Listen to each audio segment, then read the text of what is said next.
Okay, so get this. We're diving deep into the story of Bryan, a missing person.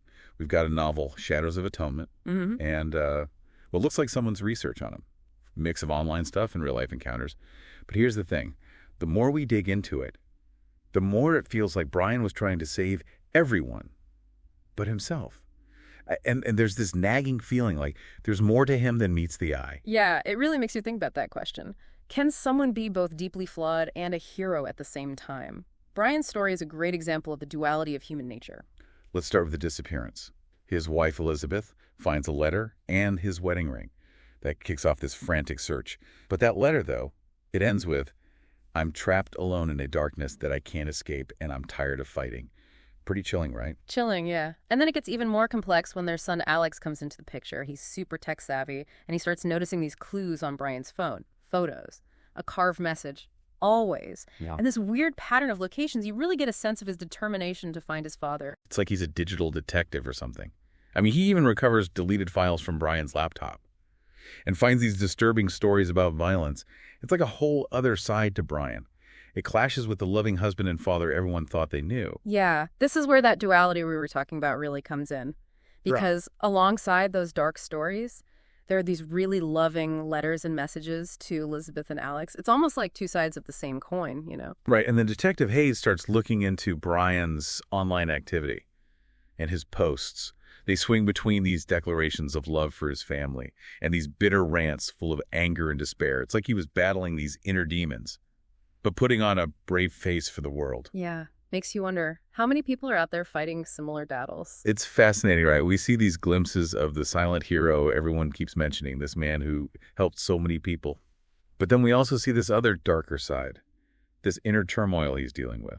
Almost like helping others was his way of fighting that darkness, you know? Maybe.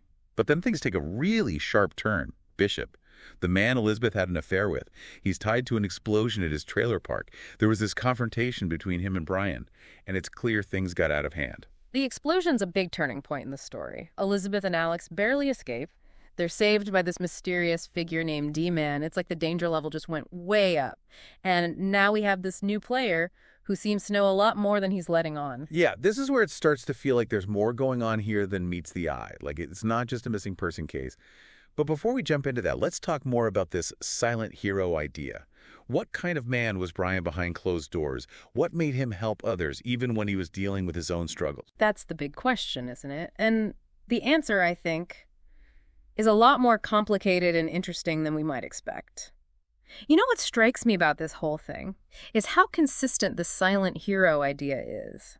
It's not just a few people saying it. It's like woven into everything we know about Bryan. It really makes you think.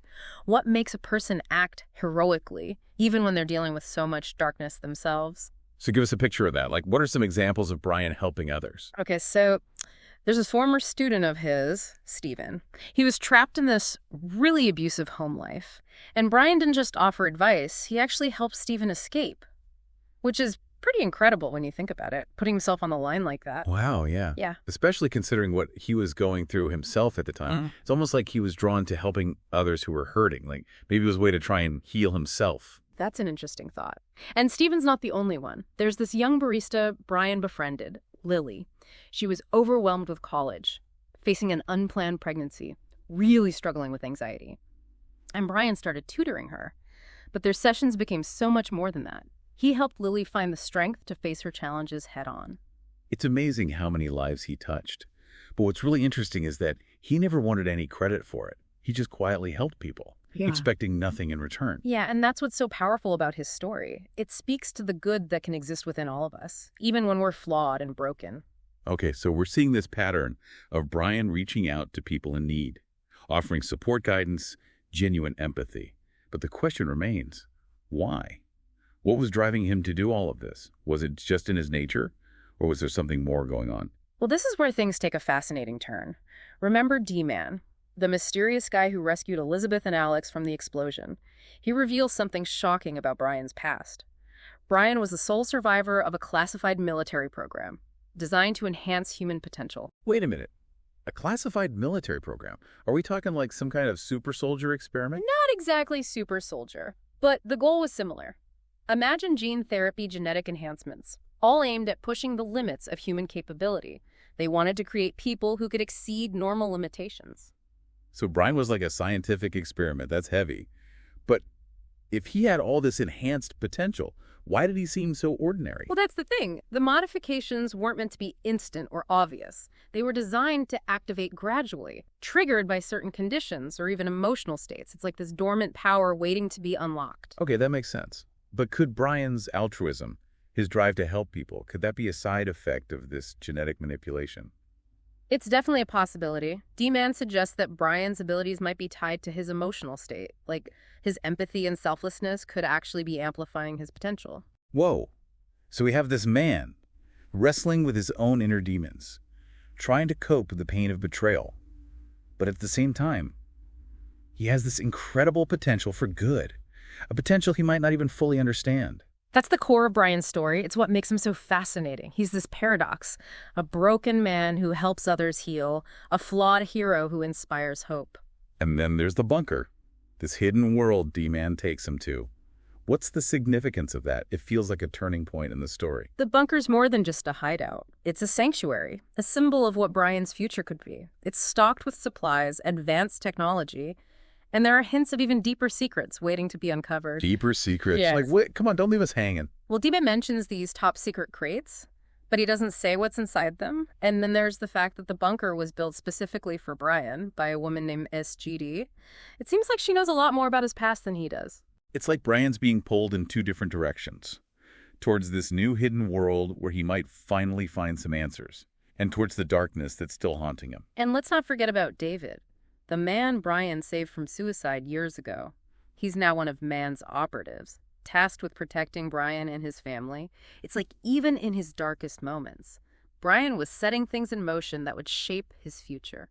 This whole story is so intricate. We have a mysterious organization, a secret bunker, and a man struggling with his own extraordinary nature.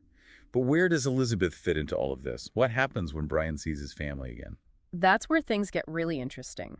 David arranges a reunion, bringing Elizabeth and Alex to the bunker. It's a chance for Bryan to reconnect with his family, to explain everything that's happened, and maybe even start a new chapter in their lives. It sounds like a glimmer of hope, a chance for healing and a fresh start.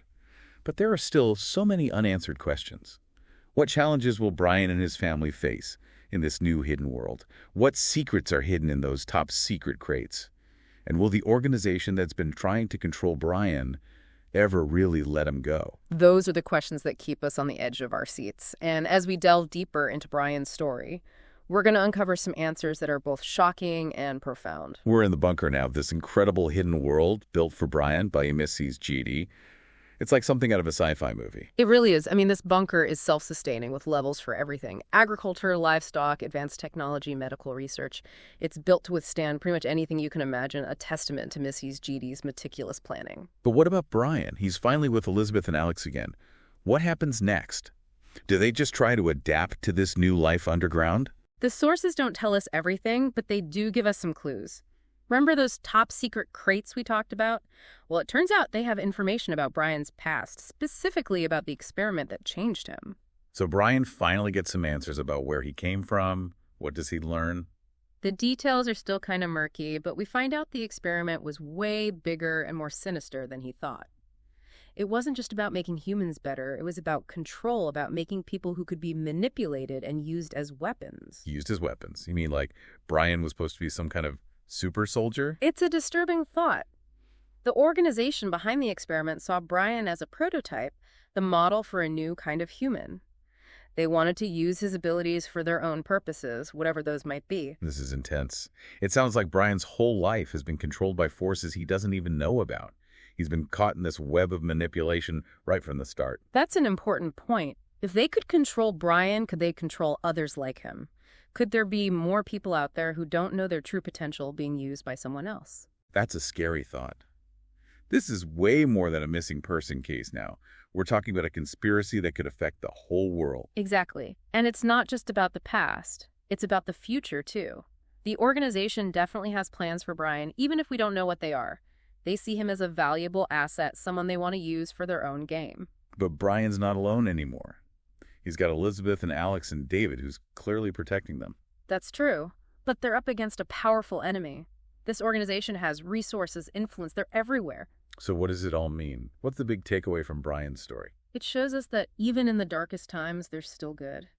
Even with his struggles and flaws, Bryan never stopped helping people. He never gave up trying to make things better. It makes you think about how powerful humans can be, the things that shape our lives and the choices we make when we face hard times. Absolutely.